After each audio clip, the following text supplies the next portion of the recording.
Gihigugmatika. Ano ibig sabihin nun, Kim? I love you.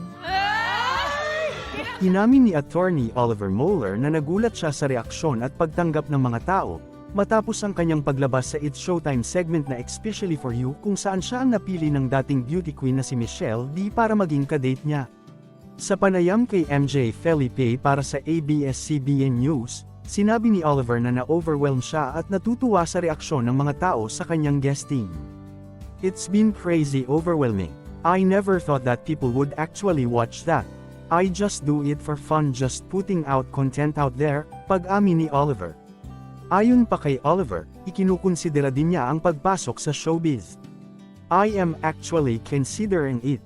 Partly the reason why I'm here.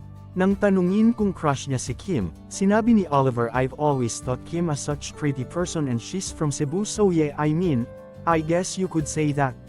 Nabanggit ni MJ na maraming tao ang nakakaramdam ng kilig para sa kanya at kay Kim. Sinabi ni Oliver na alam niya ito at ang atensyon na nakukuha nila. Nang tanungin kung nanliligaw siya kay Kim, hindi ito direktang sinagot ni Oliver.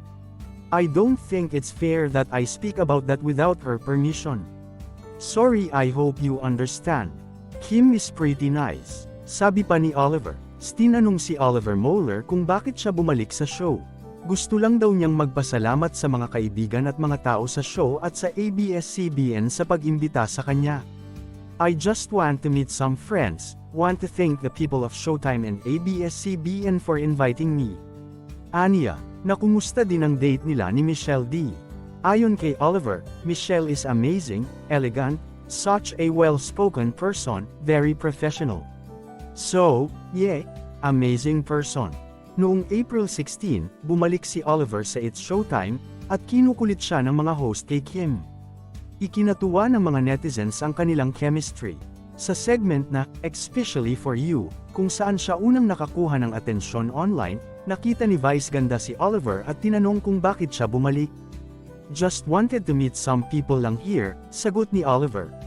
Si Oliver, ang Searchy na napiling maging kadate ni Michelle nang sumalang ito sa special episode ng Especially for You sa unang araw ng pag-ere ng Kapamilya Noontime Show sa GMA7 noong April 6, 2024. Matapos ang segment ng Especially for You, noong April 6 ay agad ding lumabas na magkasama sina Oliver at Michelle para sa isang date. Napansin ng eagle-eyed netizens na finalo na ulit ni Miss Universe Philippines 2023 Michelle D ang Especially for You, searchy na si Attorney Oliver Moeller sa Instagram. Kamakailan lang ay hindi nakaligtas sa mata ng mapanuring netizens ang biglaan umanong pag-unfollow ni Michelle D kay Oliver Moeller sa Instagram. Kung bibisitahin naman ang following list ni Oliver ay makikita pa rin na naka-follow ito kay Michelle. Sa kamakailang pag-guest niya sa It's Showtime noong Huwebes, April 18. Natanong si Michelle ni Jong Hilario kung kumusta ang date nila ng abogado, isang simpleng secret lang ang sagot niya. Ayon sa mga netizens, ang pag-unfollow umano ni Michelle ay nangyari matapos muling bumisita si Oliver sa It's Showtime noong April 16, ayon sa isang artikulo na lumabas sa pep.ph. Si Kim Chu umano ang dapat isasalang bilang searcher sa Especially for You segment ng It's Showtime noong April 6, 2024.